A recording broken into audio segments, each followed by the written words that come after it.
Welcome back to the Weight of Coaching podcast, the show where we break down systems, strategies, and stories behind building better athletes. I'm your host, Jordan Browne, head coach here at Method Barbell.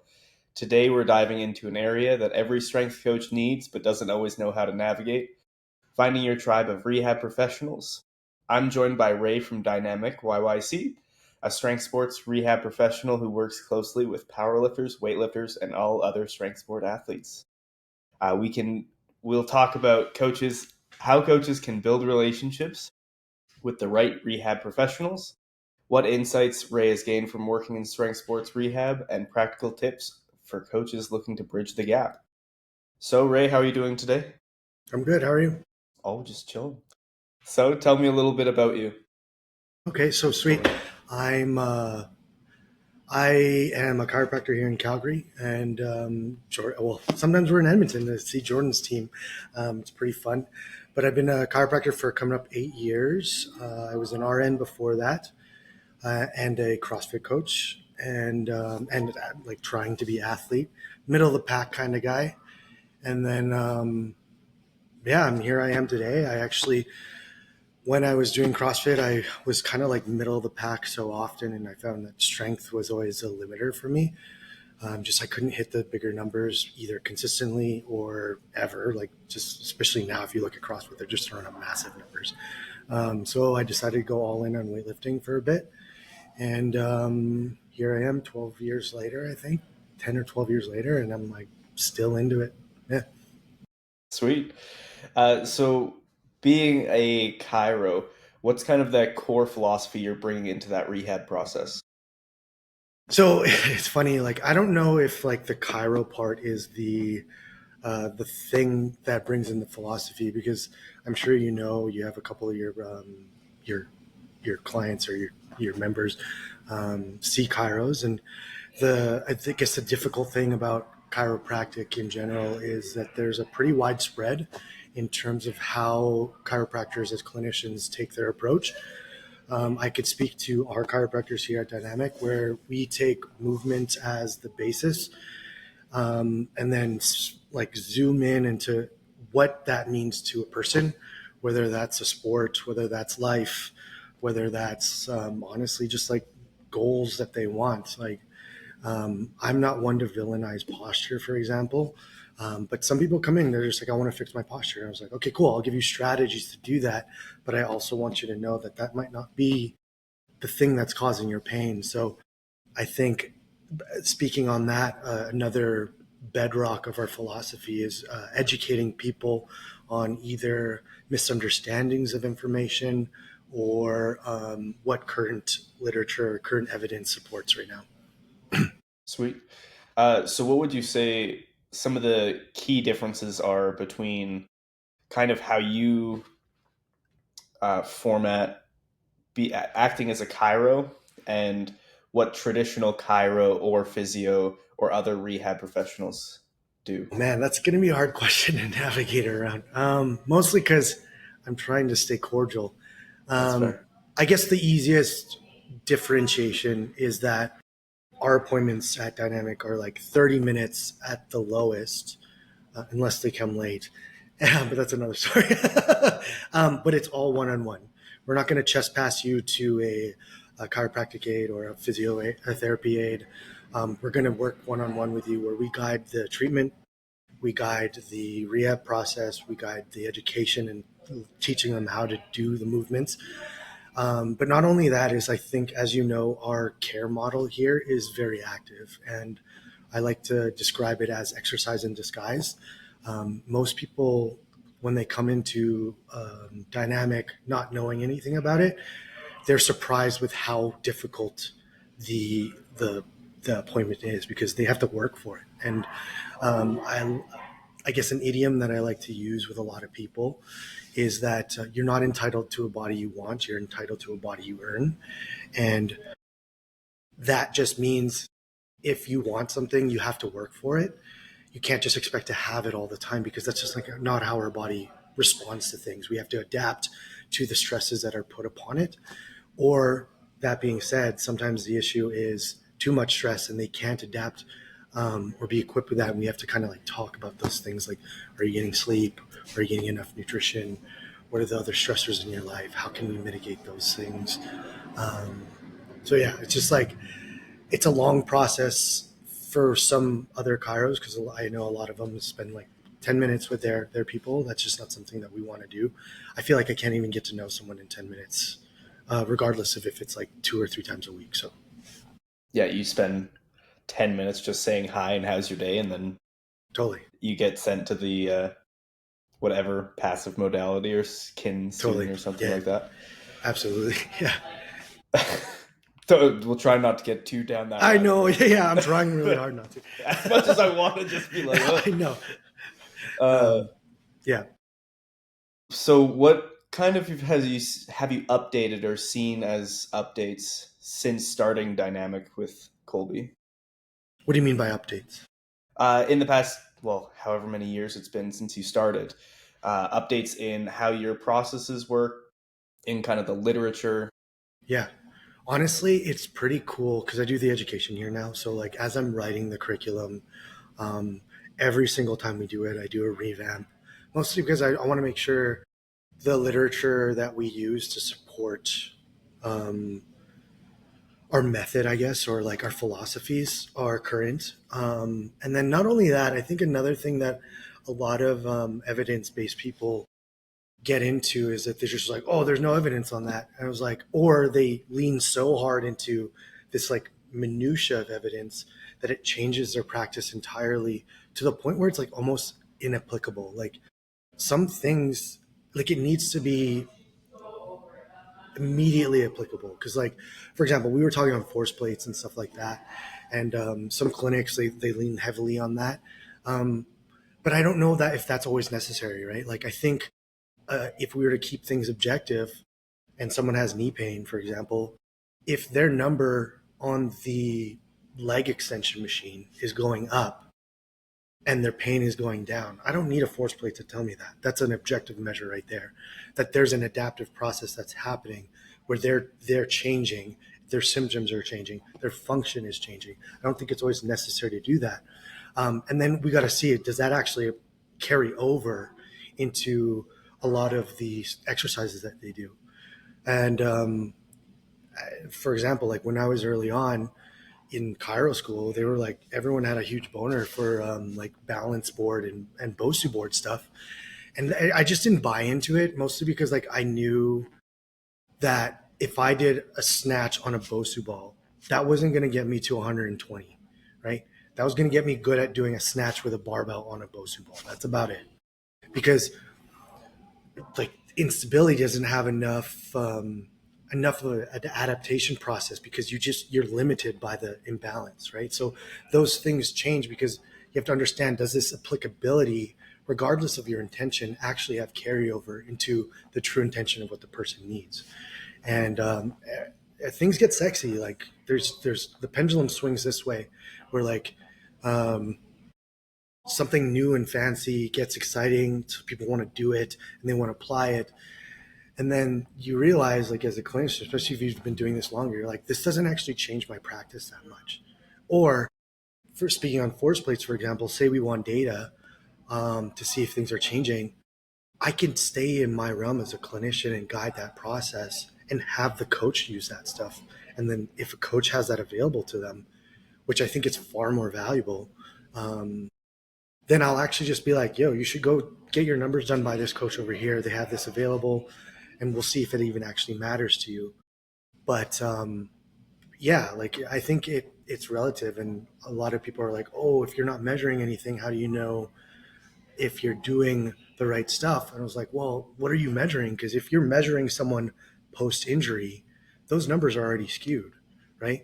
And I think there's a paper on it where they were doing assessment data on like I think it was ACL surgeries and testing muscles, and they found that there was actually changes where like, oh yeah, people are their imbalances are closing gaps, but the issue was it wasn't that the weaker leg that had the surgery was going up, it was actually the stronger leg going down. So yeah, now you look at this data and you're like, oh yeah, okay, these percentages are closer, but their overall function is technically lower. So then you have to like question it. Was that intervention the right thing? Because really, the only time it actually matters is if you have pre-injury data, and the only time that happens is if you have like a strength coach that's actually tracking those things for progress, right?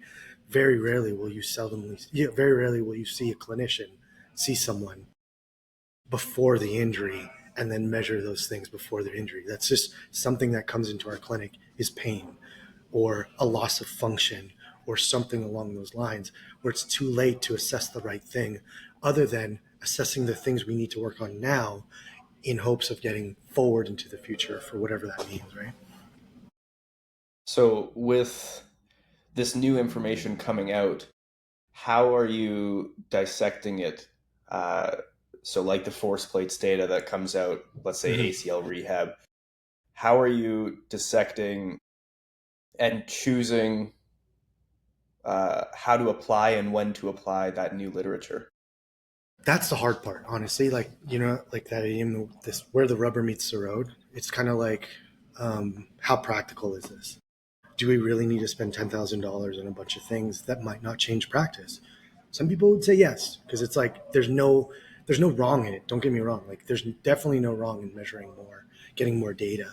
The only thing is this one of those? I like to ask people: is this one of those situations where you're procrastinating progress by just taking in more data, right? Like, because a lot of people do that. Like, I don't know if you've ever wrote a big paper or like looked more into things like that, where I'm a big procrastinator. I need pressure to kind of get me going.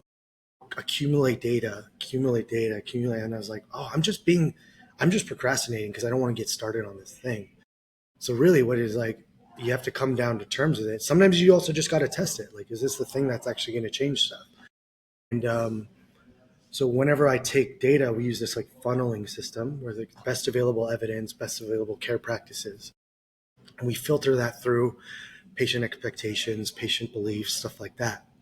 Because so let's just say force plate data. We take that information, we're like, okay, cool. And then you have this other filter of this person in front of you. And let's just say it's a 65-year-old woman who just retired and wants to be able to pick up her grandchildren. Does that force plate data have any relevance to this person? Or is it better to just invest my time and energy? Because measuring all that stuff does take time and energy. Is it better for me to just be like, let's teach you how to squat. Let's teach you how to hinge so you have two options of picking up your kid and then trying to make those things stronger. And instead of using force plate data, I could just use the weight that you're able to move more often or at higher intensities or more throughout the week without pain. And I could use that as my objective measure, right? And then we take it into like understanding the the clinical expertise of the person. And obviously that's going to vary between a new grad and someone who's very, very seasoned. But there's a point where you're like, I don't think this actually has relevance in the care model. It might have relevance in the strength and conditioning model, where yes, we're the bridge that kind of closes that gap. But I'm not egotistical enough to be like, I want to be the person that does all of that. I would rather work with someone who's going to be better at programming than me, enjoys it more than I do. And then someone who like establishes this rapport, which is a coach, instead of like being the guy. Like I don't need to be the guy. I can be the person that helps the process.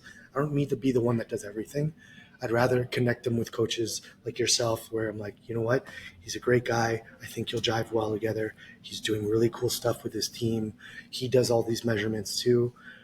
It's just kind of like, where's my time better allocated and my energy better allocated when I can just work with someone and collaborate with someone, because I think that's far more important. That the whole like rising tides raises all ships. If you're the only one trying to be the ship on the ocean, like then what's the mat? Well, who cares? But if I can like make this easier and like make that treacherous journey with these rising tides with a team, that's far more valuable to me. So it's this like filtration system mostly is like, can we look at the literature, and then you have to look at the literature and see if it's even good stuff, right? Like I think we talked about remember I was telling you about the plantar flexion with the incline walking.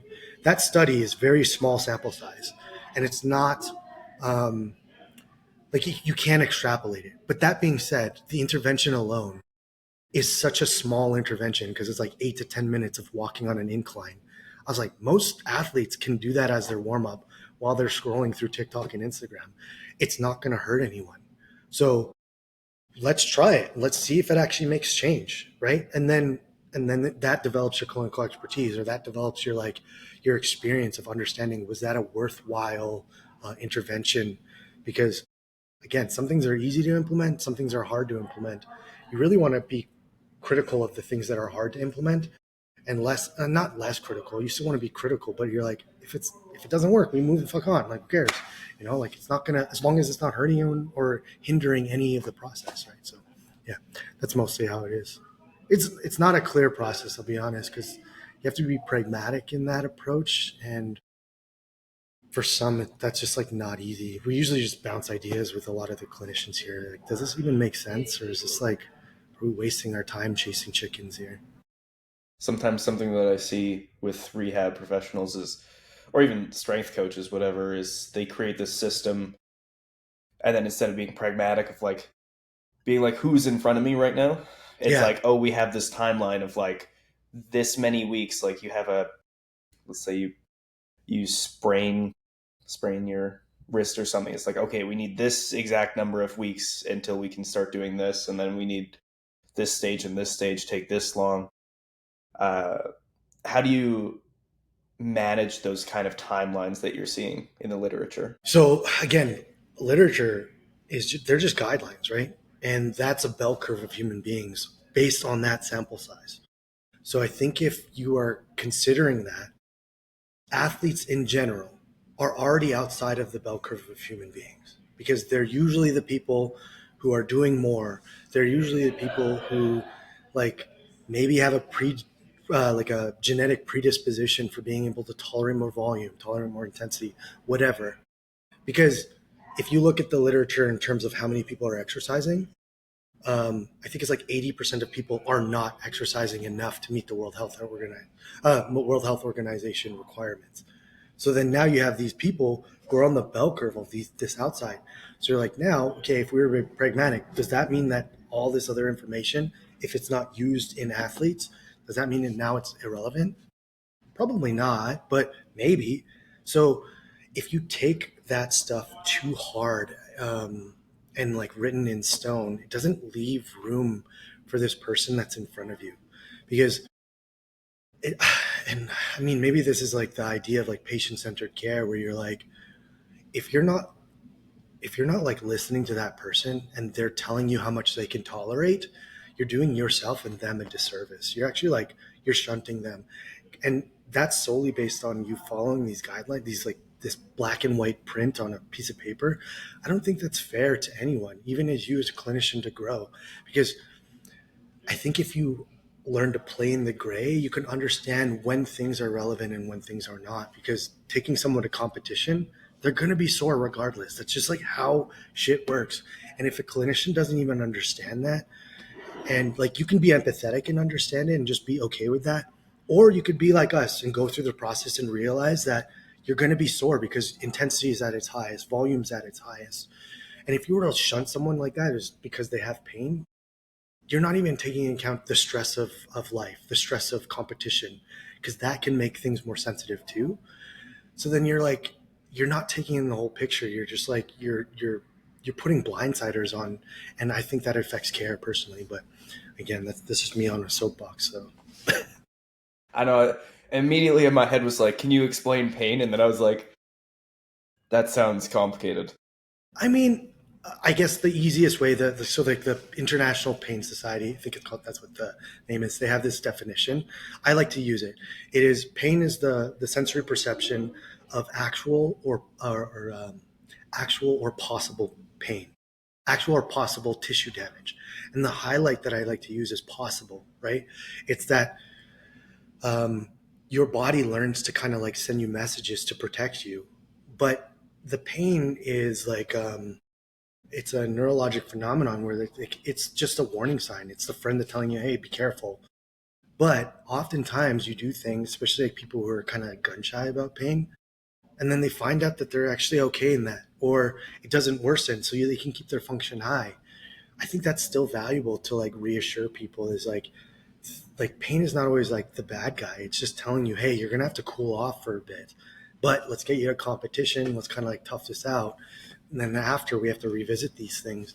But it's just information. It's not always like it's not it's not a red light. It is information to adjust what you have going on. How do you navigate pain with athletes that come in to you? And then how would you recommend coaches kind of navigate that with their athletes? So in clinic, we try to figure out, okay, because like as you know, we like load them in different planes of motion, in different ranges of motion, at different intensities or different volumes, to kind of see, okay, what might be the things, and like that's the thing, we're always skeptical, like what might be the things that are contributing to your hip pain, your knee pain, and we take the lowest hanging fruit and we're like, okay, cool. Right now it seems to be your left leg is just like having a hard time pushing out of the bottom or out of deep hip flexion. Let's focus a little bit more exercise on here, assuming that it'll have carryover into the other loads. And then we see, does it actually change it? The only thing is that needs time, like the body needs time to adapt.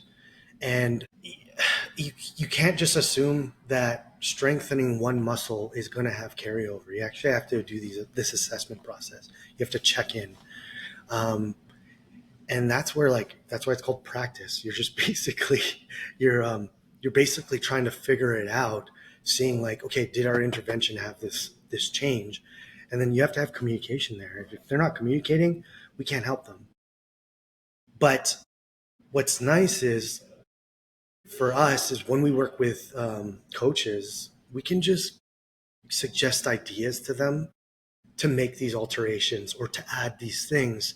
But you have this coach that's also monitoring intensity, that's also monitoring volume. Because when there's that disconnect, you have patients historically, and I was one of them a long time ago, get this laundry list of exercises that they have to do.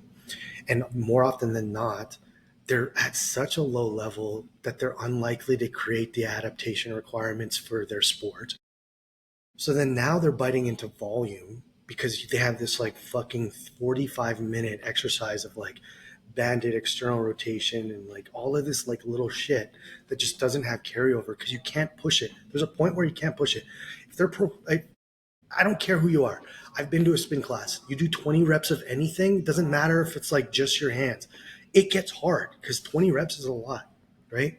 So like what if we just shift that? Like so we have those conversations with those coaches to make sense of how that goes, because if you start to like dive into like hypertrophy or programming literature or information out there, you'll know some things cause fatigue more than other things. So then your trainability gets lower, right? But that's where we have to have that conversation with someone who's just like more zoomed in on it. Because like I can't look at your programming, look for these things of pain, and then also like ask you if you're sleeping and eating enough every day. But the coach can, because that's what they're seeing every day. That's what they're doing, right? Like my goal is to facilitate the process more as a consultant rather than being the person that guides it entirely. Like they chose you as a coach because that's what they want you to do. Um, and oftentimes it's like if we have like an athlete that doesn't have a coach, sometimes I have to just be like, yo, I think you need a coach. Like I don't think ChatGPT making your program is doing you I think it's doing you a disservice because it's not monitoring how you're responding to these different things, right? But I think good coaches are doing that and seeing, does it change it? Like we were talking about when you were doing like the velocity measurements, you'll plug it in and you'll see, did it actually have change in or applicability into their lifts? If it didn't, then you're like, okay, that was the wrong thing. Let's move on to the next block, right? You're not going to beat your head into the ground being like, why didn't that external rotation work? You're like, oh, maybe it's because it wasn't the thing they fucking needed. Move on. Like, you need to understand, did it change the thing that we're looking for? And the cool thing about the nervous system is, if it's simple, it should have a pretty big change if it's just skill acquisition or if it's just motor recruitment, because the nervous system's highly adaptable and plastic. Tissue takes a longer amount of time. Muscle takes a longer amount of time. Tendons take a longer amount of time. Sometimes you just have to be patient, but you have to know, is your diagnosis matching your intervention, in order to make those changes, right? So, yeah. Yeah, I remember when like I've been coaching a while and trying to find practitioners, and I've had athletes go to so many different options. And, there, it was always just like they would go there, they would be like, "I want to see you twice a week," and then they wouldn't tell me anything. They would just like leave me in the dark, and they would communicate through the athlete. And something that I've really enjoyed with you and your team is you'll send me information of like, okay, this is what's happening. These are my ideas. These are my recommendations. For you to adjust the program as a coach, kind of what you're mentioning. And it's made like so much difference of like, okay, he's wanting me to do this versus coming through the athlete is like playing that telephone game that we all played where Totally. the professional tells the athlete and the athlete's like, oh yeah, I think he said like this thing, and all they get is like this physio app that's like do external rotations and y raises, and it's like, okay, well, what do they want you to adjust? What do they want you to do over the next 6 weeks or 4 weeks instead of just coming in twice a week to get whatever modality is recommended? Uh, and it's huge that I think more coaches need to kind of find resources or this tribe that's Yeah. pushing this. And honestly, I think it's frustrating.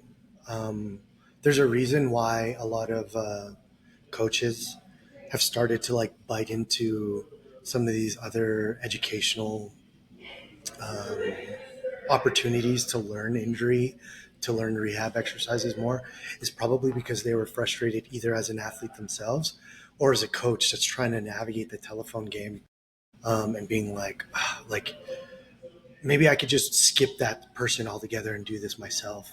But that adds another hat to you as a coach, which is brutal because I know, like, obviously you get faster and better at programming it the more you do it.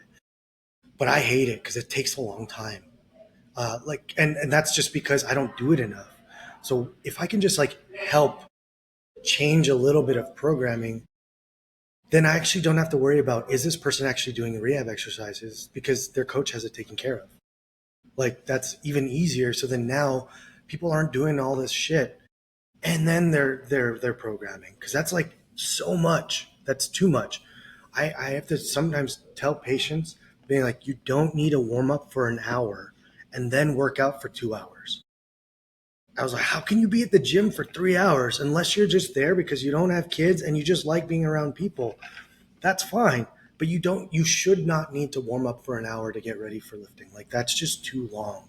You need to get your heart rate up, do the things that make the thing that you're going to do feel better, and then move the fuck on. Because, like, you're going to bite into fatigue, because training duration has a massive effect on central nervous system fatigue, right? Like, at the longer you train, the less likely you're going to get motor recruitment, because your body is just fatigued unless and then, like, are you actually having like an intracarb um, supplement?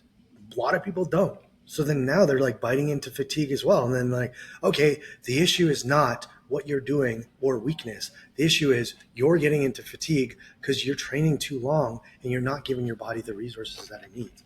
Or if they're like sleeping 5 hours, we have to have this conversation like, yo, you can't sleep 5 hours a night. I know your life is hard. I know you're stressed out, so you want to just scroll Instagram, but you have to clean these things up, because it's like, I don't give a shit. We could do all the rehab in the world, but if you're not covering the basic building blocks of what your body needs, you're putting perfume on a pig's ass. Like, you know what I mean? Like, it just can't. You can't fix that. That's funny. I pictured a pig's ass getting Sprayed with like some spray. Yeah. Dior Sauvage.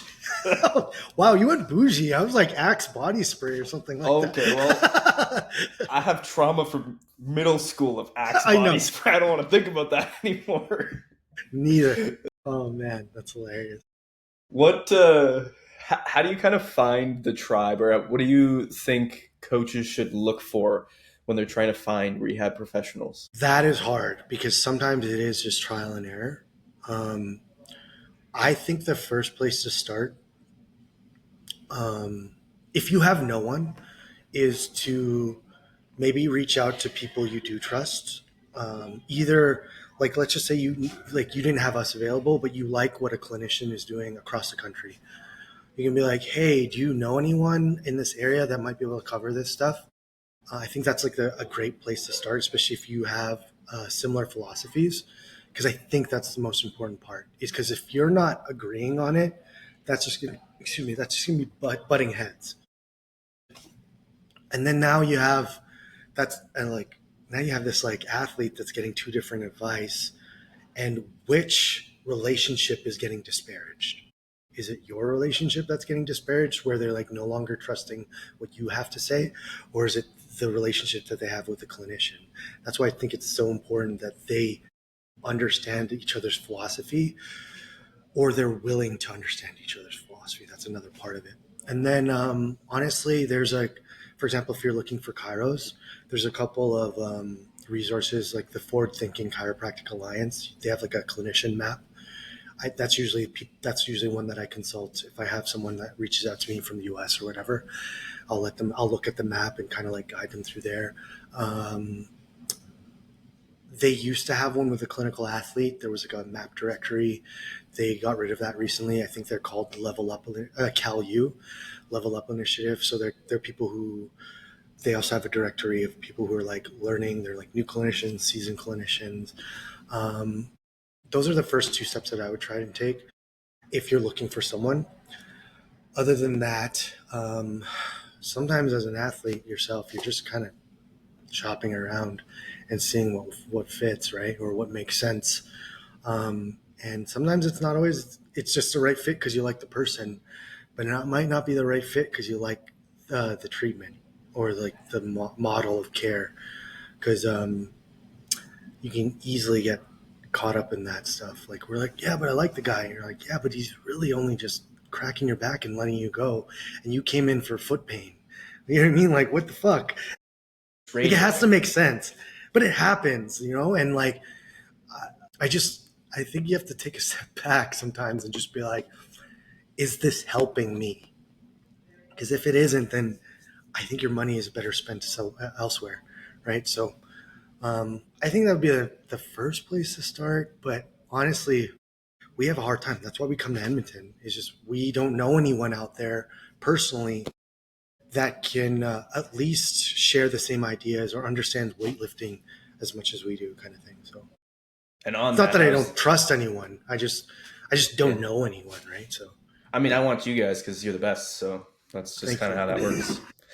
It's a fun How, 3 hour drive. I can only imagine. You guys are probably just shooting the shit anyway. Oh yeah, for sure. We like talk about everything. It's fun. uh, how important do you think a rehab professional knowing the sport or having done the sport, specifically for weightlifting, is important? I don't. I think the more important part is that they're willing to understand it or try and understand it, or willing to learn. And then they at least understand the biomechanics of the movement. Whether that means they tried it a little bit, but I don't think you need to like be an athlete in the sport. I think it helps. I think it gives a little bit more empathy of understanding the process a little bit more, and like how difficult it actually is. Because it's easy to say, oh, you don't have internal rotation, and that's why your shoulder hurts with the pull. And you're like, yeah, but like at the top of the pull, there's it's more about getting under the bar, not about pulling the bar up, unless we're talking about a muscle snatch here. You know what I mean? Like, so um, it can have relevance, but it might not be as big as you think it will. So long as you're trying to understand it with the athlete, I think is important. Because, for example, like for whatever reason, I started to see a lot of like English horse riding, and I had to just be like create a lexicon with them, right? Like, so they'll be like, I have to ask the bend of the horse. And what that literally means is external rotation so that their tibia hits the horse, adds pressure, so the horse goes away from that. But I didn't know what that meant until I talked them through it and being like, what does that mean? Like, what is, and like, how does that change what you're trying to do with this horse? And then it came to this point where like I was treating this patient. She just felt like things were improving so much. She goes, I want to pay for a horse riding lesson with you so you can make sense of it a little more. So we did it, and holy shit, is it hard? It's so hard. So imagine like doing an air squat on ground that moves up and down, which is the horse, and you're trying to find enough pressure where you're not stopping the horse because by pushing your feet forward, you're trying to. It's so difficult. So that gave me an additional understanding of what's required for it. But we were doing okay in general, helping her move forward before that. It's just, it does help to try the thing so you can make sense of it. But I also think you have to be the type of person that wants to learn or try to make sense of something. Because if you're just doing it because you want to just do it and you're not trying to make sense of what it is, then you're wasting everyone's time. Like you're wasting your time, you're wasting this person's time. Like you kind of want to make sense of like, how is this going to change how I communicate with this person? How is this going to change how I communicate with their coach or their trainer? Or how is this going to change my applicability to on the table care versus off the table rehabilitation exercise? Because it is very difficult for me to figure out how they can move the ground while squatting, because that doesn't have applicability now, right? We're like, okay, well, what if I just made you really fucking good at squatting so that you have strong legs? Now you just need to do the skill acquisition and tie those two together, and that's not my role. It's the trainer's or the coach's role, right? So you could be pragmatic in that sense, but it has to be the willingness to understand what the person is going through. Yeah, because I know with weightlifting, it can almost be demonized in some realms of like, Mm-hmm. oh, you just stop, like you're lifting weights and it hurts, and it's like, okay, just don't do it. It's like, well, that's not quite how the sport works.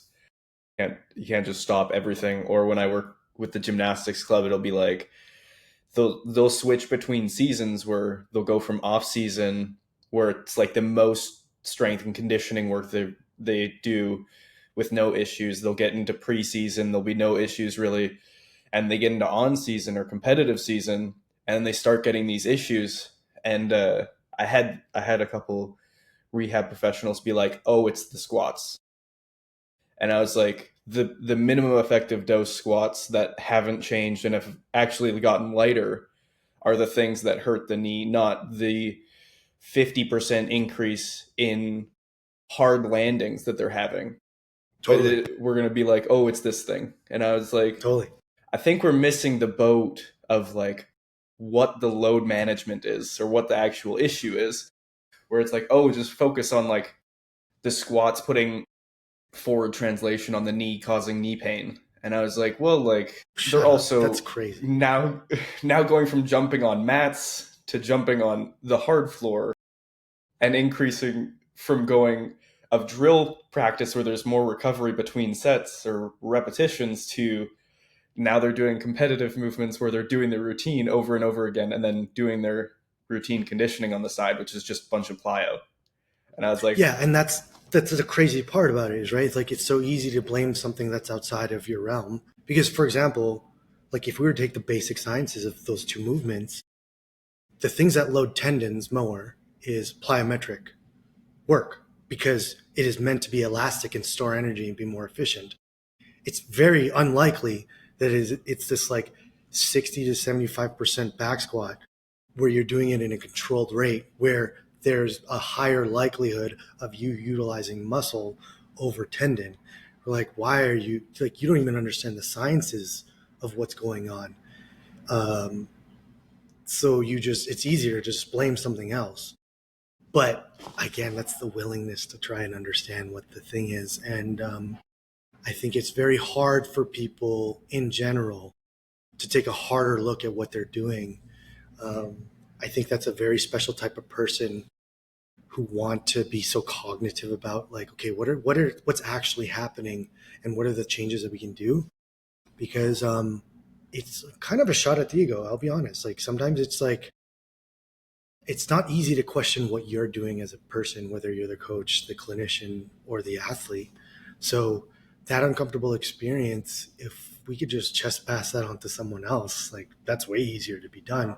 But I think you're doing yourself, the other coach, or the athlete a disservice doing so. But again, it always comes down to that willingness to kind of like question um, what are the processes that are going on, what is my role in that process, and how do I change that in order to move this forward. Though that's across all spectrums, right? That's not just a clinician's thing. It's very much like a coach and athlete thing too. And athletes don't tell you everything. It's the worst part. You're like, no, you'd be like, oh, actually, it was because I played basketball for 3 hours on when I was like, why are you playing basketball? We're in season right now. Stop that shit. Like, don't do that. When's the last time you played? Don't do that shit. I have So, this one yeah, with this one client who has hyperlax ligaments and everything. So he'll we do training 3 days a week. He's gotten so much stronger, everything like that. And then he'll be like, "Man, this really hurts. Like my knee hurts." I'm like, "What did you do?" And he's like, "Oh, I stood at my workbench in hyperextension of my knees for 5 hours." sick. Yeah, And I'm like, "Well, like, that probably is the cause, not the lunges that we did 3 days ago. totally. But we But who am I to whatever you say? You know feel." what I mean? Like, yeah, exactly. Yeah, totally. I'm just, as And the as the thing kids is, say, I'm just a girl. yeah, it's funny though. Like, sometimes they're just not even aware. I have this one case. It was so fascinating. It was during COVID, and I don't do online treating. I just like I feel like it's not the best I could do. I'd rather be in front of the person. It's just something that I have as a value for care. Um, but I remember being like, "What the hell's going on?" It was toe pain. And we're like, "Man, is it gout? Is it this? Are you drinking more?" Because everyone was drinking more during COVID. And then it was funny because it was like a couple weeks later, they were like, I found out what it was. I was like, what? They're like, because I'm working from home, I don't wear shoes. And I do this thing where I tuck my toe underneath my chair as I sit. And I was like, oh shit. Like, I wouldn't even known to ask that because I don't know what their personal habits are. But it's crazy because some people don't even realize. So then all they did was start wearing a shoe in the house when they're working. Toe pain went away. So it's like there are certain things that need fixing, and it's probably not the biomechanics. It's just the habitual nature of what you're doing on an everyday basis, right?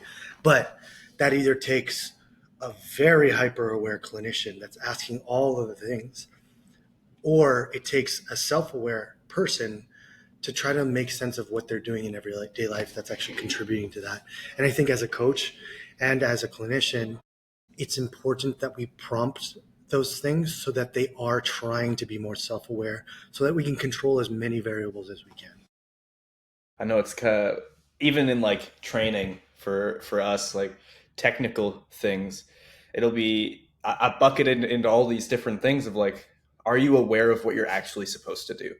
And Totally. I realized that I had to start asking that question where I'm like, we're thinking about all these different cues or these different skills that we're trying to develop, and I was just like, what do you think you're trying to do off of the hip, or something like that? And they're like, Yeah. oh, I don't know, or like they're squatting and their knees are coming in, or they're shifting onto their toes in the bottom of the squat or something like that, and then Mm. you're just like, just try to like keep your weight a little bit further back, or like what do you think that is, and you like bring this awareness to like this really obvious thing that you don't even think about as a coach is like too simple. Or I had one athlete who would have his one hand come in, and we were trying to fix his jerk because it was always forward and it was always wrong, and I was like, what's going on with it? And then I was sitting having a coaching chat behind him, and I watched him come out of the clean and it was even, And then as he like re-gripped, he went like that. Weird. And I was like, you gotta be fucking, because we were missing lifts nonstop. It was like 85% lifts. And I was like, I don't know what just happened. And so I saw that and I was like, okay, I just want you to try this. Just like bump your left hand out after the like when you Totally. re-grip for the Yeah. jerk, bump your left hand out. And then it immediately fixed his lift. And we were trying to like fix these giant technical issues when it was just like his one hand was really, really damn close. And it was Yeah. Just causing didn't him have to dip availability. forward and push it Totally. forward. Yeah. Yeah. And it's these things where you're like, I wish that was easier for me to just like see, but as coaches, or I'm sure clinicians, it's like it's hard not to make it more complex than it is. Totally. That's like a big thing, actually. I find like you you want to be the person that solves the problem. But interestingly enough, some people make the problem bigger than it is so that it becomes a bigger feat, right? So, like you have this dragon you want to slay. So it's like far more exciting to talk about this dragon that's like breathes fire, is a fucking building size, when in reality it was a lizard, Like, like it sounds way more cool if it was a dragon. But sometimes it's not. And like, we don't have to do that. It's funny. I have the exact same situation. This patient of mine was coming in. They're like, I'm super scared. My wrist is hurting. It's affecting my bench. It's a power lifter. And I can't figure it out. I've done all these things. I'm 3 weeks out. And I was like, okay, well, let's just work on it. And then on the second visit, I was like, can I just see your back squat? And like one wrist was like this, and the other wrist was like this. And I was like, did you know you're doing that? They're like, no, what the hell? And I was like, okay, let's just like, I just want you to think motorcycle that wrist forward on that one side that hurts. And they're like, oh, my back is tighter in the position and I don't have wrist pain. I was like, that's so crazy. Is that like, the stress is so high pre-comp that it's almost like difficult because there's too much noise. That self-assessment is almost too difficult, right? Like you just can't. And like, Chris Lemke, he uses this like idiom. He goes, up to 85%, you sharpen the knife. Anything above that, you're using the knife. And when you use a knife, you're just kind of like the preparation's done. It's whether or not that's making a cut or not, right? So it's very difficult to make those technical changes at that high of a percentage unless it's not your true one rep max, right? So I was like, oh, that actually makes sense. So like sometimes we just, your body's going to self-optimize itself. Let it do what it needs to. But like we'll work on these smaller things lower on and hopefully it has carryover. But speaking as an athlete, I remember Josh was just like, stay over the fucking bar, dude. Like just stay over the bar. You're coming up too much. And I was like, so like I was just like, you know what? I'm just going to try a pull where like at my higher percentages. And I just didn't have the strength to cover the bar. So like those technical changes sometimes can't happen because the stress is too high that you're trying to offload it because you don't have the requirements of like, I don't know, hip and back strength or whatever. So sometimes the limiter is just strength acquisition, not skill acquisition. But understanding those things, it's like sometimes you're just lucky, like you just happen to see the hand. And sometimes you're looking at the right time. Or sometimes it's like we've had enough time for strength to kind of set in and then all of a sudden it clicks. Or they finally got 8 hours of sleep and they're no longer running on fumes and then they're able to make it click, right? So like all these variables you just have to be trying to assess as much as you can. As you know, like as a coach that has the training hours, your head's split. So it's almost more important that you ask the client, like, what is your perception of what you need to do? And then they tell you, and you're like, oh shit, that's the issue. Is your perception is, I don't want to say wrong, but it's not completing our goal here. It's like it's not goal oriented. So sometimes they're just like pull and pray, right? And you're like, we can't do that anymore, guys. Yep. It's hard, and I remember navigating like this skill acquisition situation, and like you're talking about strength, where it's like there's so many buckets of like motor learning and skill acquisition that you have to kind of like play through, and you kind of like with your rehab process is you're trying to get those quick fixes or those easy like low hanging fruit, and you're like, okay, what do you think's happening? And then if it's not that, you're like, okay. And then I try and frame it through like, are you physically capable of producing the right, like, do you have the hardware to be able Hmm. to do this? And Totally. it's like, if you can't produce enough power at the top of the pole, it's like you're going to self organize into a way of getting under the bar that's probably not conducive to your technique. And it's like, okay, well, we need to develop power output so off of the hip you can create a high enough acceleration to actually appropriately get under. And that might be the problem. Or it might be like your back is too weak to stay over the bar, your hips are too weak to stay over the bar. One thing that I noticed was your hamstrings are too weak, because weightlifting, everybody's just doing a whole bunch of quads, Hmm. and then nobody can hold their hamstrings as their knee comes back and hold that position. So they just shoot back under because they're like, I'm not strong enough to hold this position. Get me out of Totally. here. Yeah. And then it's like, okay, if we strengthen the like distal hamstring, like the knee flexors, all of a sudden they're able to hold better posture around the knee. And then it's like, okay, well, their problem was never that they didn't know that they were supposed to stay over the bar. It was that they didn't have the hardware Totally. to stay over the bar. And now that we have the hardware, we can now do the software of like, let's ingrain this motor pattern, let's ingrain this technique. Totally. And it takes like this weird like stepping back from our dogmatic views that we kind of get in weightlifting, or probably in anything in life, of like, okay, this is what my coach did, or this is what weightlifters do. We do all of this. We do a lot of extra split squats or quad accessories or hip accessories. And then it's like, how often do you see weightlifters doing hamstring curls or glute ham raises or hamstring rollouts? It's like almost never. And it's like, okay, well, your proximal hamstring, like your glutes and your upper hamstring is so strong.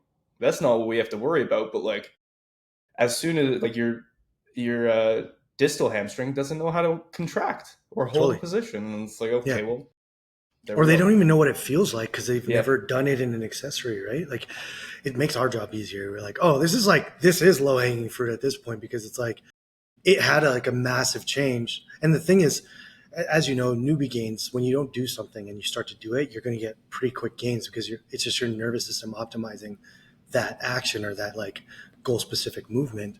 Um, and that's what's nice is sometimes when you find those like low hanging fruits, it's not just hardware all the time. Like it's just like, oh, they don't even know how to do that. Let's just give them an opportunity to learn that so that they can apply that into the bigger movement and then go from there. Like that's the cool part is like it sometimes feels like hardware because you've added this accessory that's making them stronger. Like again, like tissue can't change in 2 weeks and it made that big of a difference. They're like, oh, they just fucking had no idea how to even do that, right? So that's what I actually find that the more fascinating is like when you can make those neurologic changes pretty quickly, especially if you're looking for them. Like that's the biggest part is because you can't acquire a skill if you don't know what the pieces are that are involved into it, right? So trying to make sense of that too. yeah. Kind of shifting gears. How do you balance the athlete training, uh, communicating with the coach when they're recovering from these injuries? That's that is hard. Like I even have a hard time teaching some of our clinicians here because like I basically give them a template of how I do it, and I'm definitely one that over embellishes in explanation. The only reason is um, I just want to get as much of my thought pattern on paper so they can make sense of it. They might already know the information. It's like it's not me mansplaining or anything. It's just like this is where my brain's going with it. These are some concepts, and I always encourage a back and forth. So if they're like, "Oh, what about this instead?" I'm like, either yes or no. Like for example, I'm like, "Oh, there's some like pretty drastic strength differences in the hamstring here for so I want you to do hamstring curls." And then they're like, "Oh, we don't really do hamstring curls. Can I just give them an RDL?" And I was like, "No, because hamstring curls train knee flexion and RDLs train hip extension and holding knee position. So those are two different goal specific movements. Yes, they train the hamstring, but the movement specific portion of it is this. So we can have that conversation of why it's important, things like that. But sometimes we'll never get a response from these emails. And whether or not that's because the trainer or coach doesn't value our opinion, or they just like cool and they implement it without any kind of like reply, we will never know because we don't get a response. And honestly, sometimes like these suggestions are literally just suggestions. Whether or not they work, I have no idea until we put it into practice. And again, that's up to you as a coach, is if do you value this stuff, this information from another outlook or another vantage point, or do you want to just keep doing your same thing and then just like, I mean, that's your prerogative. I don't know. Like, I'm just trying to make my job easier by working with you. I'm not trying to tell you what to do. I'm just trying to make it like, hey, this is what I saw. I don't know if this has any like merit to you, but not all coaches appreciate it. I'll be honest. Like, I've had a couple not appreciate it before. I don't know if it's because of the tone of my emails. I have no idea. I think they're polite, but I don't know how some people. I can't tell how someone takes my information. Right? Like, You I'm introduce not. it like, hey, Yeah, dickhead. yeah. No, I don't do that. But I was like, you're sincerely, you're an idiot, Raymond. Like, no, I don't do that. But Please read a book. totally, yeah.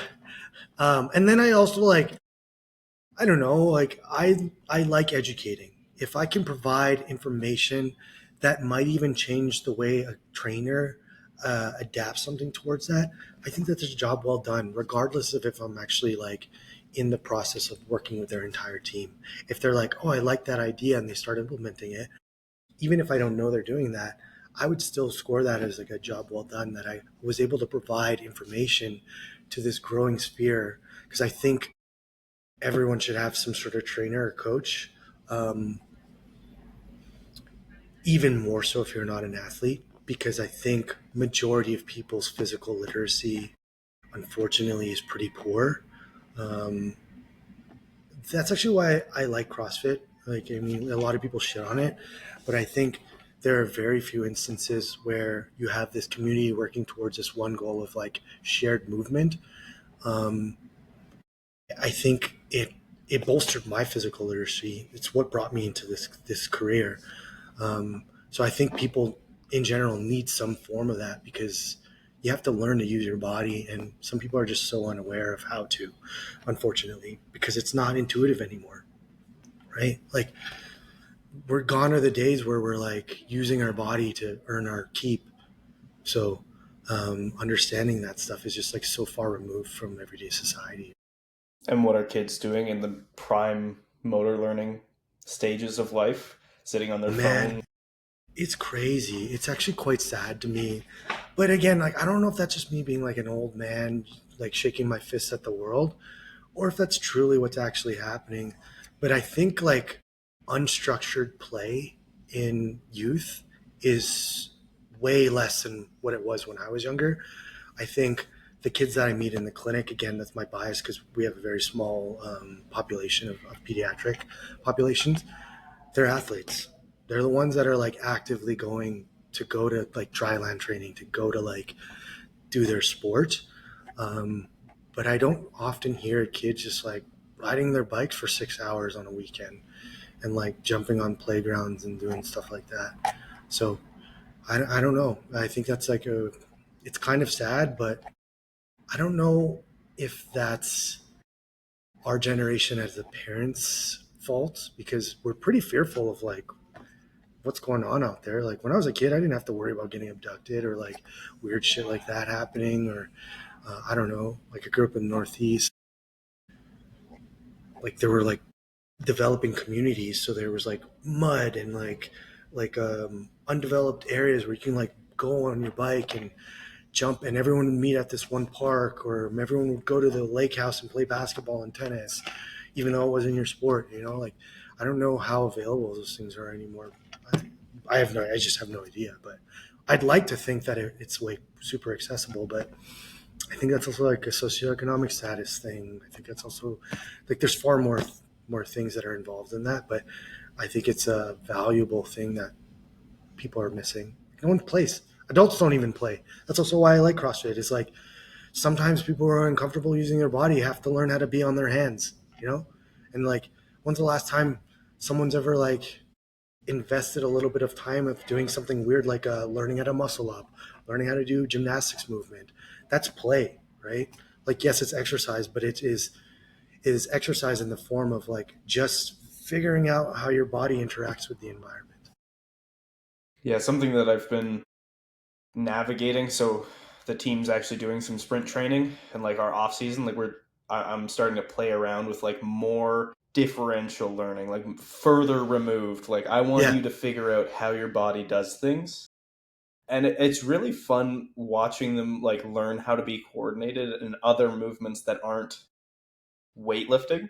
yeah, And it's like, all right, okay, let's ball out on this. But it's like trying to give them opportunities, or even one of my athletes, like we removed some of his weightlifting training so he could go do other things where he can be more social, and it's brought in the mood up of like, okay, this might actually have a positive effect on his weightlifting totally. training because Yeah, he finds it more enjoyable. He can focus more. He can do whatever. He's getting more movement literacy outside of just weightlifting.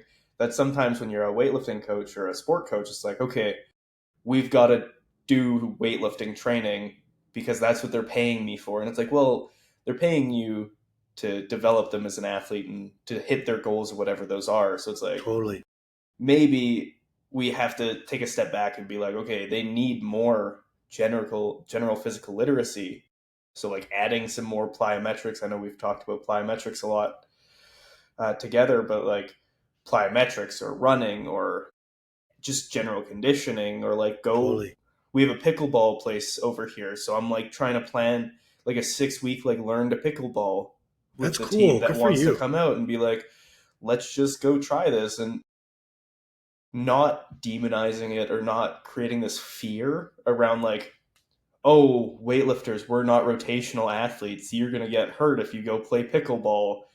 It's like, well, like, like don't max effort day one, Totally. you're That's probably more going to so be what it is. Yeah, fine. exactly. That's But if more the you conversation we have. Yeah, don't take the mindset you have about late weightlifting and apply it to this new sport, right? Yeah, like take it easy on yourself. Give yourself some yeah, grace.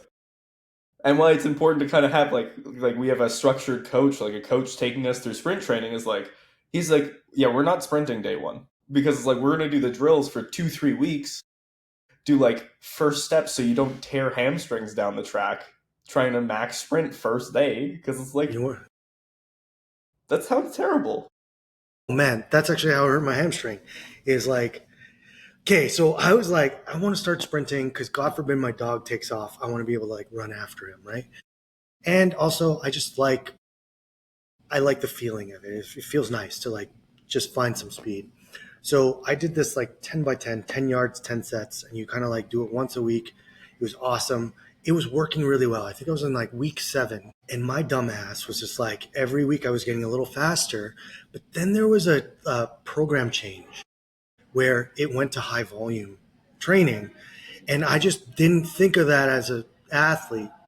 And I tweaked my hamstring because I just like my total volume was just increased, and I tweaked my hamstring. And Josh was like, why were you sprinting? I was like, I've been doing this for 7 weeks. I figured I would be fine. And then it was only until I looked at my program, I was like, oh, I'm an idiot. I should have scaled back still. You know, maybe not do fucking 10 sets. I do like 5 sets. But that's my fault, is because like, even though I know all this shit, I didn't communicate with my coach, or I didn't like have the self awareness to just be because I was just focused on progressing rather than, it's just like so fascinating. Like these things just happen. Like shit just happens. You can't prevent everything. You could try to, but I mean, like you're gonna get neurotic if you do so, right? Like sometimes shit just happens, and sometimes you're prepared far more than you ever thought. Because, like you said, like if you're offloading the stress of the sport itself, and it has like these beneficial effects, then who cares? Like, what does it matter? Like they feel better. and they're doing better. They're happier about coming into training, right? So I just had this conversation with he's like a pro hockey player, and I was asking him how long. I'm like, were you a multi-sport athlete when you were a kid? He goes, oh, for sure. Like I only started like going into hockey in high school. And I was like, did you know anyone that wasn't? He's like, yeah, and they all burned out. They stopped liking hockey and they got more injured and stuff like that. I was like, yeah, that makes sense to me. Like the literature is even supporting that as well. And he's like, and even at one point in my life, like when I was playing college, he's like, I was like kind of tired of it. And it was only until I started strength training again and doing things where I got excited to do those things again. And I was like, yeah, sometimes you need to offload the pressure of the sport by doing fun things like this. Like, yeah, sometimes I climb with my brother just to kind of see, but a 200-pound guy on a climbing wall is a very unusual thing to see in a climbing gym. I was like pulling off one of the things, like it was coming off the wall, and my brother's like, I've never seen that happen before. I was like, am I gonna be okay? Am I gonna fall off this wall because of this? Like, yeah. That's what the mat's for. He'll be all right. Yeah, exactly, right? So I know how to squat, I can land. I'm doing plyometrics. Some really big, long Yeah, contact depth jump. plyometric. Exactly, yeah. But yeah. What are some things that you think coaches should start implementing or stop implementing? I think, okay, so there's two things. I think a good coach should have some sort of cardiovascular exercise implemented into their strategy, whether that's encouraging them to get steps in, whether that's literally just programming some low intensity cardiovascular stuff, encouraging it in some shape or form, and basically planning how that fits into a system, into their programming. I think that's super important because not only are you staving off fatigue when you have a good cardiovascular system, when you stave off fatigue, your ability to produce force gets higher, your ability to coordinate is higher. So then you're less likely to get injured, not because of these like specific effects, it's these non-specific effects where you're mitigating fatigue. So I think that's like a big one. And I think in strength sports alone, it's not sexy. It sucks. We're heavy usually. And it's not talked about, but I think it's important to leverage that recovery piece. And again, like it's based on heart rate really, because that's the cardiovascular system. So you can make that how it needs to be. I think that's a big one. And another one is being open about how a movement looks, right? So, for example, like a lot of people are like always trying to fix knees in, knees out. That might not be something that you need to fix for someone. It might be something you need to fix for someone else. But if someone has a lot of internal rotation and a lot of ankle flexibility where they can share that movement, then it probably is going to be fine for them. That breakdown maybe shouldn't happen so early on. But at the higher intensities, breakdown's going to happen. Like it has to happen because the body has to optimize based off what it is. So being like optimistic about different types of movement is important. Like for example, I'll just use myself as an example because I could speak to it. I read this book, How We Learn to Move by Rob Gray, and you utilize the system of like a constraints-led approach. That's what this book is about. And I remember being like, oh, that's such a like cool way of thinking about movement. And I had recently injured my elbow from catching it clean poorly. So I was like, Josh, can we just like play with different grips? I just want to give my body even a chance to see what grips are better. And now I'm actually jerking with a much wider grip. Like it's probably like less than a hand's width away from my snatch grip. Like that's how narrow, how wide it is. And my timing got better. My shoulders feel better. Everything got better. And I would have only been able to figure that. I wouldn't have figured that out if I stayed rigid into this idea of what I thought a jerk was supposed to look like. And I think if a coach gives room for that too, you can explore what might be better for an athlete, right? Like if everything's going better and in fact they're recovering better because they're moving better, not grinding more, then that is a net benefit, right? But that also being said, like again, playing in the gray is knowing when too much of that is exactly that too much, right? Like, how often do we want to let this person's squat breakdown happen? Because are we biting into fatigue because of that? Like, they just feel bagged because they're constantly just grinding through lifts and nothing looks similar to each other. That just means they're overreaching in those movements, kind of when we were talking about the velocity thing. So I think movement optimism is going to be a big one, and being able to be okay with playing with things, right? Like, it's pretty easy to be like, can you just widen your grip a little bit like you did with that individual, and then you saw massive change? I feel like big changes will happen pretty immediately. They might not feel strong because they feel foreign, but if they look better, then I think, again, there's a net benefit. But I think being open to those things is not always easy, especially for some of the old school coaches. But I don't know if you know who Mario Martinez is. He's a weightlifter from California. Yeah, from a A long long time time. I think ago. he was like in the 70s or something like that. He was on the American weightlifting team. And Josh told me the story because it was like sort of my very first weightlifting comp was in California. It was the Mario Martinez um, Open or something like that. And he has a very strange snatch. He has a massive early arm bend, and it's because he trained on a shorter barbell in his garage for a long time before he made the American team. And Josh told me the story where like all of the coaches at the higher levels were trying to change his technique, and it fucking made him worse. And you're like, they're like, oh fuck, okay. And it came to a point where they're like, you know what, just go back to it. And then he was lifting his numbers again, right? So being optimistic, you can make some changes and see if it does have an effect. But if you're beating your head on a wall, like, what's the point? You can go through the wall in two different ways. You can put a helmet on and fucking ram through it, or you can use a key and unlock the door, right? Like, so which way do you want to do it? Like, you can beat your head on the wall, but like, yeah, that's one strategy, but one's going to hurt a lot less than the other. So, and take a lot less time. So that's where I think I like to use that idea about it, right? So, yeah.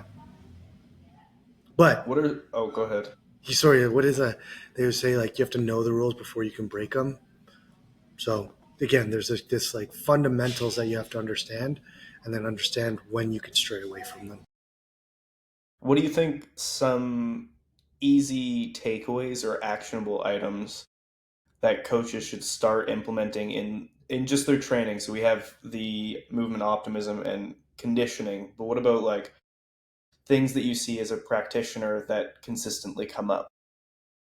Honestly, I think the biggest one is I think that what the Chinese say for weightlifting is like squat what feels best. Like, you're not like foot forward, hip width apart. You're just kind of like letting them do whatever the fuck they want to do. Like, what gives them the best looking squat. I think taking some time to dive into that with a person can have a lot of benefits. And I don't want to shit on K-Star, but Kelly Starrett came with this, like, when he came out with the first supple leopard, very much like feet forward, knees torqued outwards, you create the most amount of torque, all this shit like that. And I was like, that's too rigid, right? Like, I've had patients come in, they have knee pain and back pain, and they're squatting in this rigid pattern. And then all of a sudden I just like, can I just try something? Bring your feet out a little bit, toes point out a little bit more, and toes point out in, whatever I cue. And then I look at their squat. I'm like, that looks so much easier. Why don't you just do it like that? Like, just make it easier on yourself. Don't like, you don't want to fight your body. Your body's doing the thing for you. Don't fight it on it. Like, figure out what works best for your body rather than putting yourself into that. And that takes some movement optimism, right? Like, so like, whether that means being okay or careful with like maybe some off-season stuff of like, let's try narrow squatting for a bit. Yeah, your depth's going to change, but who cares? Let's just try it. It's where like we can change and give your body more variability. Or let's try a wide squat for a bit, kind of get some of those adductors working for a little bit. Like, be okay with variability a little bit, because I think athletes get too hung up on specificity. I think specificity is important for pre-comp, don't get me wrong, but I think having the confidence to play with other things when you're far away from a comp will reap so many benefits to general movement acquisition and movement variability. So Yeah, I had this one athlete a couple of years ago, and it's like we have this image in our head of what perfect should look like, Mhm. and then we just push them towards that. And he had like asymmetric hips, so like his one hip had to be more externally rotated, and then the other hip had to be more like straightforward. And so Totally. I was always just like, okay, let's try and fix this. And every time I tried to fix it, he would get a whole bunch of back pain because the femur's just ramming into the pelvis, and it was like, Yeah. okay. As soon as I was like, just stop, it was like, okay, I don't have back pain, Sweet. and Yeah, you're and just that's the like, thing. man, like, Yeah. here I am trying to be a good coach, perfecting the squat, making it look pretty, and then it was like, okay, just let it be, and then it was immediate fix to a whole bunch of issues. I think also, like, I guess speaking on that movement optimism, is be okay with asymmetry, like as a coach, um, because the goal is probably symmetry. Like that's like the process, but the goal is there so that you kind of like work to progress like strength deficits and stuff like that, but know and have comfort that it might never happen. Because I often tell patients, I'm like, why are you worried? Like, why are you, if they're like so hell bent on being equal? I was like, oh, you better start working on your liver and your heart because those are on two different sides. Like, are you going to start pushing them towards the center line? Like, no, like be okay with some asymmetry. Again, enjoy the process of trying to achieve it, but know that it might never happen. And that's okay too, because everyone has a favorite hand. Everyone has a favorite leg. We split jerk, like that inherently is going to have differences of asymmetry. And there's a reason why a large proportion of higher level weightlifters split jerk, right? So to demand those things of itself is dishonoring the sport in itself if that's your go-to for your sport. Like it just seems strange to like be hell bent on that thing, but also not use it. Like it just seems like there's a disjunct rationale where like your implementation doesn't match the outcome, and like no wonder it's confusing to a person, right? Like so, I think being okay with that is actually far more valuable than you think. And also, like so, for example, this is the craziest case. I've never seen anything like this. So I had a patient come in and they were like hell bent on getting symmetrical. And then I was like, dude, I don't think we can. I'm just like getting bone on this side and there's nothing here. Like what happened? Like do you have a sport that you did that was like favorable on one side? It was no, when I was younger, I had two surgeries and they were for my hip. Of course, they always tell you this afterwards. And one of them was to correct like femur angle because I guess something, I don't know why they were correcting it. I can't remember. But one they did before puberty and the other one they did after puberty, which is crazy to me because now you have the skeletal development, you're working with different things. So his like femoral torsion was totally different. So the orientation of like how his tibia and femur were different. And then when they corrected it, now one foot was just in general of what neutral pelvis was for them was different, but he was using that as a measure of what his hip can do, right? Like, and they're like, that's not always the case. Like rotation can happen at many different joint angles. It happen the ankle, the foot, the knee. Like, why are you using this as a mechanism or an assessment of what's happening at the hip? Because you might be wrong. You're chasing the wrong assessment, right? So I think being okay with that, or being equipped with the things to like at least try and assess why that's what's contributing to those things is important. But again, being okay with it is like, fuck it, who cares? Like, is it worth diving into this? No, they're lifting fine, weight's going up, technique's looking better, they're not as fatigued, they have less pain. Why make a mountain out of a molehill, right? And as coaches, we're always telling athletes like the goal is progress towards perfection, not perfection itself. Like we can't expect perfect, but we're just moving in that direction. So if we start as Totally. coaches being like, ah, this isn't perfect, this technique isn't perfect, uh, we almost always just make our athletes more stressed, more Totally. likely to be injured because we're like forcing them into things that they're not comfortable and stressed about, and increasing all of these factors that Totally. impact pain. It's like one of my athletes just competed and she was hyper focused on the technique and like changing these things and was putting all this pressure. And then I was just like, just lift the fucking weight. It's just a Totally. weight. And then Get as it soon up as there. she Yeah. she did that, it was like her progress. It's like she took a 10 kilo hit on both lifts, and then as soon as we had that conversation, it went back up and like Hell yeah. hit PRs. And it was just like as soon as we do that, it's just like just just let it happen and not be like I have to do this perfect. But Totally. What did they say?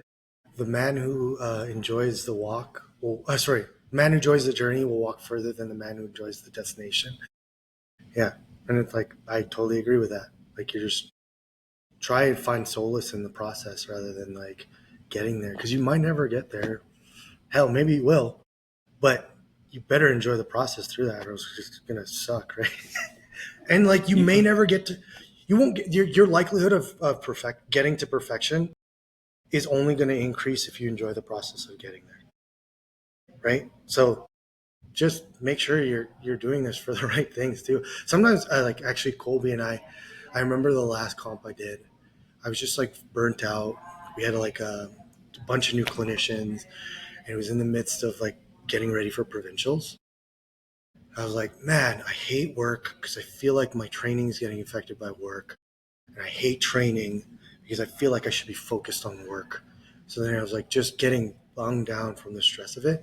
And he goes, what if you just stopped competing?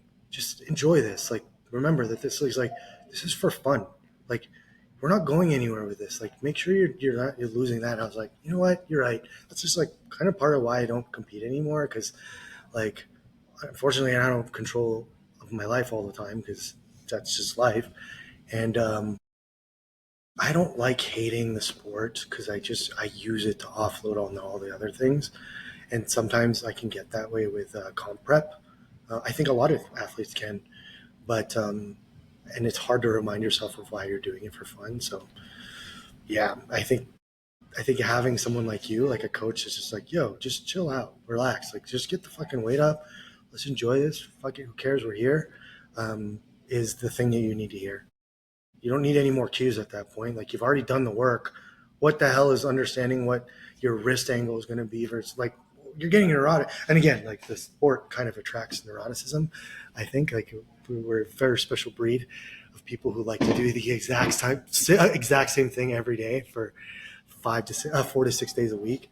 Um, but yeah, like you can only do so much, right? I want to be mindful of your time, so I'll just ask you Yeah, one no more worries. question. Of course. For coaches, what are some resources or some places to kind of get a better understanding in rehab science or the ability to kind of communicate with these rehab professionals? Um, there's a couple books. I think Force. Oh, I forgot the name of the gentleman. By Dan Clather. Yeah, Dan Cleather. Yes, I think that's a wicked resource. Not only because it helps you understand biomechanics and the things that are involved, um, but it gives you a lexicon, like a group of words that you have to either understand another clinician or to communicate with one. Because a clinician might not understand what a snatch is, but a good clinician will probably understand shoulder internal rotation, abduction, extension. So you can have that means of communication. I think that book is an excellent resource. Um, that book, Rob Gray, by like How We Learn to Move, excellent resource. I think that changed the way I approached understanding what I do as a clinician. I think a lot of coaches would benefit from that, especially if they're wanting to learn how to be a little bit more fluid, a little bit more open to movement optimism and how someone learns how to move that way. Um, from a rehab standpoint, there's so many things out there. Honestly, like I liked my functional range systems. I thought it was like a clever way of having patients understand what their joints are doing and like how you can implement exercises as warm-ups or part of their programming at end ranges or how they move through the excursion of movement. I think um, that's like, again, I always warn people like don't be dogmatic about any of this stuff because I think it's very easy to fall into the trap of being like, this is the answer, this is God's word kind of thing. Like it can't be. Human life is too dynamic for that. Um, I think I don't know what other things. I liked N1 education. I thought it equipped my understanding of what accessory exercise can look like, what bodybuilding could look like in different ways. And then they just basically give you a bunch of tools. They're like, these are different types of lat pull downs. These are different types of leg extensions and knee flexion exercises. I think kilo strength has something like that too, especially if you're just trying to increase your repertoire of like accessories. If you, because I know you're a coach, I'm sure it does get boring and programming the exact same things. Sometimes it's nice to just try a different variation of something, like how many different presses are there, and like what is it, is its utility, or what if it's just like a new way to do something that's novel, because we're so far out away from comp that it just gives someone a way to think about it, also getting skill strength development, right? So and then one last one, I'm really loving Jake Tura. If you follow him on Instagram, his tendon stuff is really fascinating, and it prompts me to go into more of the literature a little bit more and see if the big names like Joe Cook and stuff are kind of talking about, and Keith Barr are talking about the same things. Um, and yeah, honestly, just be hypercritical of everything, and um, I think that level of skepticism is important as a coach, clinician, and athlete, to continue being better. Because I think when you take something as the answer, you're going to leave a lot left on the table, um, in general, in life, really. Like, I think there's far too many variables that we are just unaware of. And it's also that Dunning Kruger effect, right? Unconsciously competent, consciously competent, unconsciously competent, and then yeah, whatever stages. Whatever the four is. Yeah, I think it's like consciously. I don't know, whatever. Unconsciously competent. That's what it is. Yeah, Sweet. Well, thanks, Ray. Where can people find you? you can follow me on Instagram. My Instagram is Coach RSA. It's Coach because I haven't changed it, and I still think it's a important part of everyone's life. Um, that's why I keep it. I don't need to change it to Cairo RSA or whatever, because I think the most important part is that you have someone coaching you through whatever that means. And you can shoot me an email if you have other questions too. It's Raymond, RAYMOND, at Dynamic YYC. And you can actually meet a lot of our other clinicians. Follow them at either Dynamic YYC on Instagram or Dynamic YVR on Instagram. Yeah. Sweet. If you're listening and you want to learn more about Ray, go check that out. Otherwise, if you found this interesting or insightful, give it a like or share. Thank you. Thanks for having me.